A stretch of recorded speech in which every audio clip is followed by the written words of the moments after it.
Hello students, आज हम आपको 10वीं कक्षा के अध्याय 8 जिसका नाम है त्रिकोणमिति का परिचय पर डिस्कस करेंगे। बोर्ड परीक्षा की दृष्टि से यह चैप्टर बहुत ही महत्वपूर्ण है। यदि हम अंकों के वेटेज की बात करें तो इस अध्याय से 10 से 12% तक के मार्क्स बोर्ड परीक्षाओं में आते हैं। त्रिकोणमिति, जिसे अंग्रेजी में हम ट्रिग्नोमेट्री कहते हैं, क्लास 10th के बच्चों के लिए एकदम से नई चीज है। अतः हम इसको बेसिक से आपको बताना शुरू करते हैं और हम सबसे पहले इसके शाब्दिक अर्थ पर चर्चा करते हैं। देखिए, त्रिकोणमिति ट्रिग्नोमेट्री का शाब्दिक अर्थ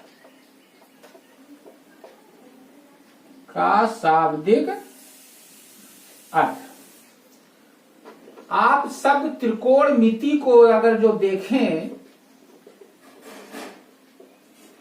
तो आप पाएंगे कि यह मूलतः 3 शब्दों से मिलकर बना है।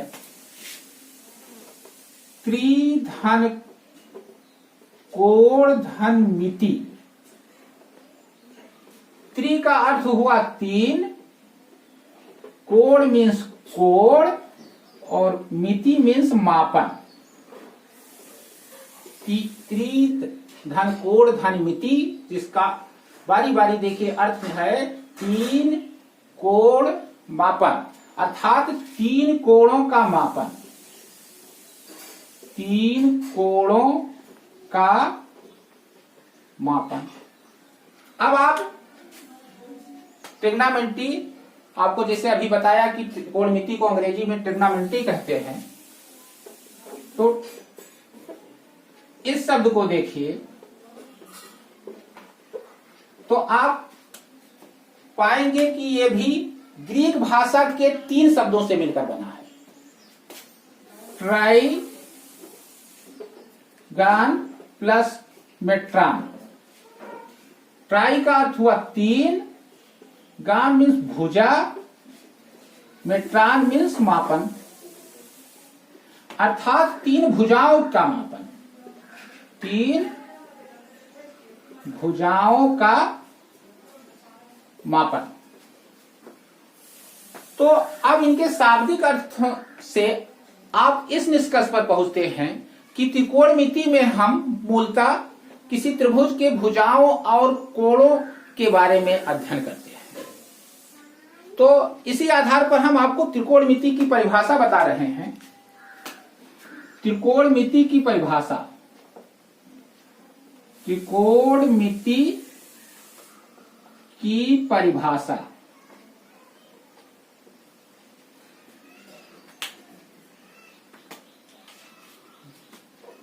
गणित की वह शाखा जिसके अंतर्गत हम किसी त्रिभुज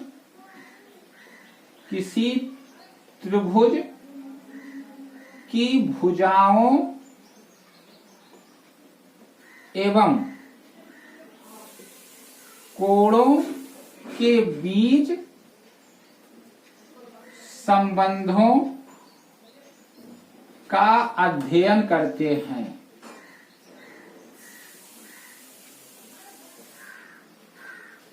ठीक है। त्रिकोणमिति की जो परिभाषा है वो ये है कि गणित की वह शाखा जिसके अंतर्गत हम किसी त्रिभुज की भुजाओं एवं कोणों के बीच संबंधों का अध्ययन करते हैं, उसे त्रिकोणमिति कहते हैं। उसे त्रिकोणमिति। ठीक है। तो अब आपको ये क्लियर हो गया होगा कि त्रिकोणमिति का शाब्दिक अर्थ क्या है और त्रिकोणमिति की परिभाषा क्या है।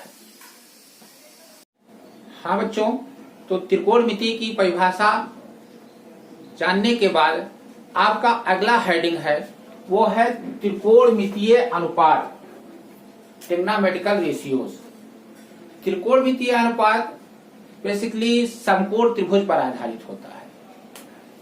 इसको इस प्रकार परिभाषित किया जाता है, किसी समकोण त्रिभुज, समकोण त्रिभुज की भुजाओं के अनुपात को त्रिकोणमितीय अनुपात कहते हैं। तो बच्चों, इसको अच्छे से समझने के लिए पहले हम एक बार समकोण त्रिभुज पर आपसे चर्चा कर लेते हैं। ऐसा त्रिभुज जिसका एक कोण 90 अंश हो उसे समकोण त्रिभुज कहते हैं। ये चीज आप पिछली कक्षाओं में पढ़ चुके होंगे। ऐसा त्रिभुज जिसका एक कोण 90 अंश हो उसे हम समकोण त्रिभुज कहते हैं। मान लेते हैं ये त्रिभुज ABC है और कोण भी इसका 90 है, तो इसलिए ये त्रिभुज समकोण त्रिभुज हुआ। अब हम समकोण त्रिभुज के भुजाओं के नाम के बारे में चर्चा करेंगे। किसी समकोण त्रिभुज में 90 अंश के सामने की भुजा को हम कर्ण कहते हैं। ये भुजा AC 90 अंश के सामने की भुजा है, इसलिए इसको हम कर्ण कहेंगे। इसके बाकी जो दो भुजाएं हैं उसका नाम है लंब एवं आधार, और ये भुजाओं का नाम इनके न्यून कोणों के आधार पर रखा गया है। जैसे यहां पर दो न्यून कोण हैं, ये वाला कोण मान लेते हैं ये कोण थीटा है, और ये वाला कोण सी, ये मान लेते हैं ये कोण फाई है। बच्चों, ये थीटा और फाई भी आपको बता देते हैं। ये ग्रीक भाषा के अक्षर हैं, जैसे हिंदी भाषा में छोटा बड़ा छोटी बड़ी ये सब अक्षर हैं, अंग्रेजी में ABCD ये सब अंग्रेजी भाषा के अक्षर हैं। ऐसे ग्रीक भाषा में अक्षर हैं alpha, beta, gamma, theta, phi, psi, xi, mu, एटा और डेसाई। तो ये वाला कोण हम मान लेते हैं न्यून कोण थीटा है, ये वाला कोण फाई है। तो इनके न्यून कोणों के आधार पर इस त्रिभुज में हम भुजाओं के नाम निर्धारित करेंगे। कर्ण तो निर्धारित हो गया, 90 अंश के सामने की भुजा जो है वो कर्ण है। इस न्यून कोण थीटा के अनुसार इस थीटा के सामने की भुजा जो BC है वो लंब हुई, और इस कोण थीटा मतलब A से जाने वाली जो भुजा है ये इस कोण थीटा के रिस्पेक्ट में आधार हुआ। ऐसे ही कोण फाई के रिस्पेक्ट में यदि बात करें इस त्रिभुज समकोण त्रिभुज ABC में, तो AB लंब हुआ और BC आधार हुआ। तो इन भुजाओं के नाम निर्धारित हो जाने के बाद अब हम त्रिकोणमितीय अनुपात के बारे में आपको बताएंगे। जैसे कोण थीटा का साइन, कोण थीटा का साइन ये होगा आपका कोण थीटा के सामने की भुजा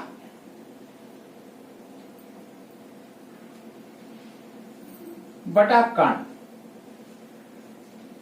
ये कोण थीटा के साइन की परिभाषा है। इस कोण थीटा का साइन इतना चीज को हम संक्षेप में लिखते हैं साइन थीटा। इस साइन का शुरुआत का 3 लेटर ई को छोड़ देते हैं और इस थीटा को यहां लगाकर, और जैसा अभी आपको बताया कि कोण थीटा के सामने की भुजा इस कोण थीटा के रिस्पेक्ट में लंब हुई, तो साइन थीटा बराबर हमें मिला लंब बटा कर्ण। ये समझ लीजिए कि ये आपका प्रारंभिक फार्मूला त्रिकोणमिति का मिला है पहला।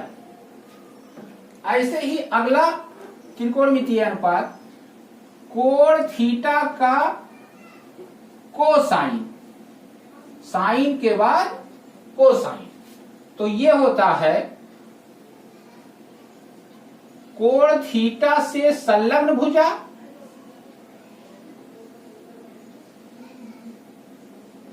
अपान कर्ण। और इसको संक्षेप में हम ये कोसाइन का शुरुआत का 3 लेटर COS मीन्स कास, और इस थीटा को यहां लगाकर लिखते हैं कास थीटा। और कोण थीटा से जो संलग्न भुजा है वो थीटा के रिस्पेक्ट में आधार हुई, तो आधार बटा कर्ण। ये दूसरा फार्मूला मिला, दूसरा सूत्र। फिर नेक्स्ट कोण थीटा का टेंजेंट ये बराबर होता है कोण थीटा के सामने की भुजा, कोण थीटा के सामने की भुजा बटे कोण थीटा से संलग्न भुजा। तो इसे हम संक्षेप में ये शुरुआत के 3 लेटर tan और ये कोण थीटा को यहां इसके साथ मिलाकर लिखते हैं और ये आपका हो गया लंब और ये हुआ आधार। मीन्स tan थीटा बराबर लंब बटा आधार।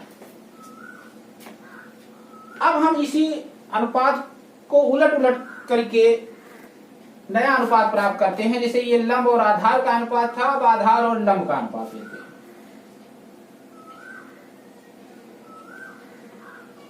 कोण थीटा का कोटेंजेंट, कोण थीटा का कोटेंजेंट, यदि इसको हम अनुपात को उलट देते हैं तो ये इस रूप में होगा कोण थीटा से संलग्न भुजा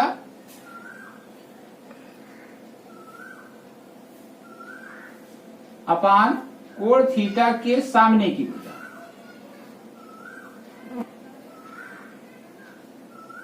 तो इसका शुरुआत का 3 लेटर संक्षेप में लिखने के लिए लेंगे काट और ये थीटा यहां लगाएंगे तो काट थीटा बराबर आपको मिला आधार बटे लंब। फिर अब हम इसको उलट करके नया अनुपात बना रहे हैं। कोण थीटा का सेकेंड ये बराबर कर्ण बटे कोण थीटा से संलग्न भुजा।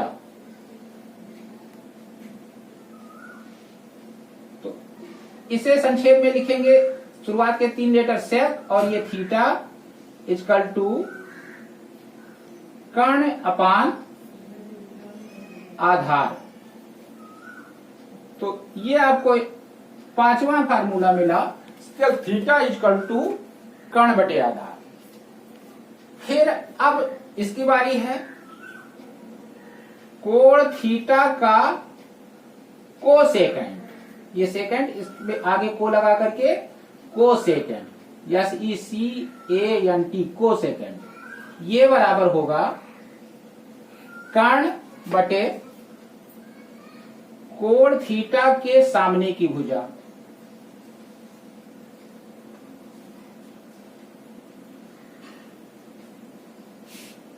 और इसे हम संक्षेप में देखिए यदि शुरुआत के 3 लेटर जैसा कि पीछे 5 अनुपातों में लिए हैं तो ये काज मैच कर जाएगा। तो इसलिए 3 लेटर ना लेकर के यदि हम कोशिश करें 4 लेटर ले तो भी कुछ अच्छा नहीं लग रहा है, क्योंकि काज इसको भी इंग्लिश में पढ़ेंगे, इसे भी पढ़ेंगे।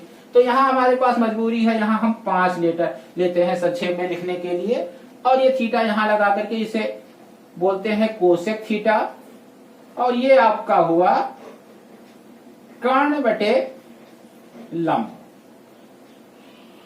तो ये त्रिकोणमिति के प्रारंभिक या कहें बेसिक ये 6 अनुपात या 6 सूत्र हैं जो आपको बहुत अच्छे से याद होना चाहिए।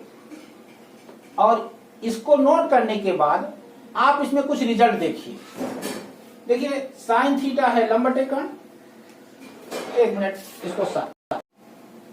हाँ बच्चों, तो आपने समकोण त्रिभुज की तीनों भुजाओं को आपस में अनुपात ले लेकर 6 त्रिकोणमितीय अनुपातों के बारे में सीखा। एक बार उनको मैं फिर से यहां पर नोट करता हूं और देखिए क्या थे। साइन थीटा इजकल टू लंब बटे कर्ण, कास थीटा इजकल टू आधार बटे कर्ण, tan थीटा इक्वल टू लंब बटे आधार, cot theta equal to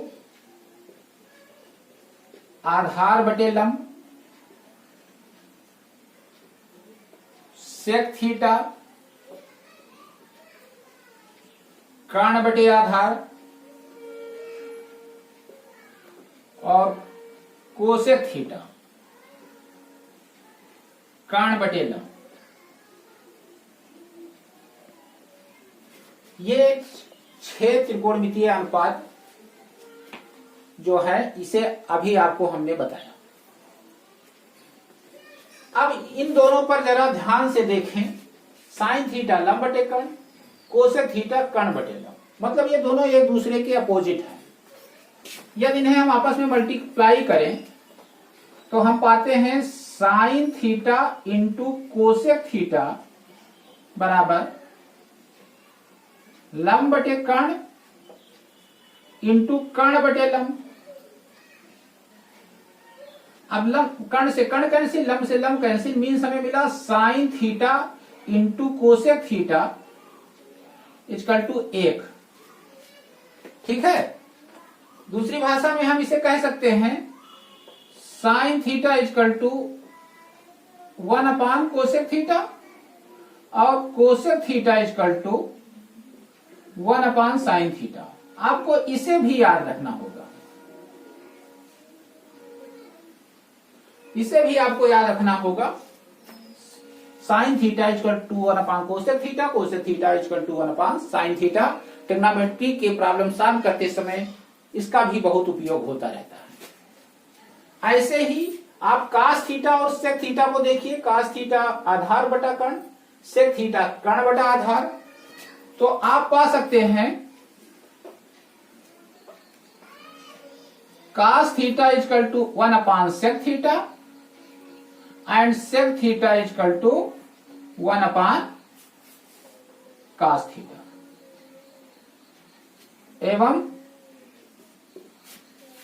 tan theta और cot थीटा पे आप ध्यान दीजिए अपना। tan थीटा लंब बटे आधार, cot थीटा आधार बटे लंब, ये भी एक दूसरे के अपोजिट है। मतलब tan theta equal to 1 upon cot theta and cot theta equal to 1 upon tan theta. इसके अतिरिक्त दो चीजें और ध्यान दीजिए। दो फार्मूला भी आपको एक्सरसाइज 8.1 के लिए और मिलेगा, जिसे आपको अच्छे से याद होना चाहिए। देखो बच्चों, साइन थीटा को यदि हम कास थीटा से भाग करें तो साइन थीटा लंब बटे कर्ण होता है, लंब बटे कर्ण, और कास थीटा आधार बटे कर्ण। यदि इस भिन्न को हम सॉल्व करें, मतलब sine theta upon cos theta, तो ये लंब इंटू कर्ण बटे आधार इंटू कर्ण हमें प्राप्त होगा। ये दोनों वाहिता हैं, ये दोनों अंतः हैं। वाहिता अंश में और अंतः आधार में गुणा होता है। कर्ण कर्ण कैंसिल हो जाएगा और मिलेगा साइन थीटा बटे कास थीटा बराबर लंब बटे आधार। Implies that sine theta upon cos theta equal to tan theta. ये आपको एक और फार्मूला मिला, sine theta upon cos theta equal to tan theta. इसी को हम दोनों पक्षों को यदि उलट दें तो एक नया फार्मूला प्राप्त होता है। Sine theta upon cos theta को हम लिखें cos theta upon sine theta और tan थीटा को 1 upon tan theta. Implies that आपको प्राप्त होगा cos theta upon sine theta equal to 1 upon tan theta बराबर, देखिए cot थीटा, यहां पे cot थीटा बराबर 1 अपान tan थीटा है। तो इस 1/tan थीटा की जगह पे यहां हम लिख सकते हैं cot थीटा। तो ये एक फार्मूला होगा। तो एक्सरसाइज 8.1 को अच्छे से समझने के लिए आपको ये इतनी पूरी चीजें बहुत अच्छे से याद होनी चाहिए। इस तरह याद होनी चाहिए कि यदि आपको कोई सोते में भी जाकर एकाएक पूछे कि tan थीटा बराबर, तो आप बोलिए कि लंब बटे आधार।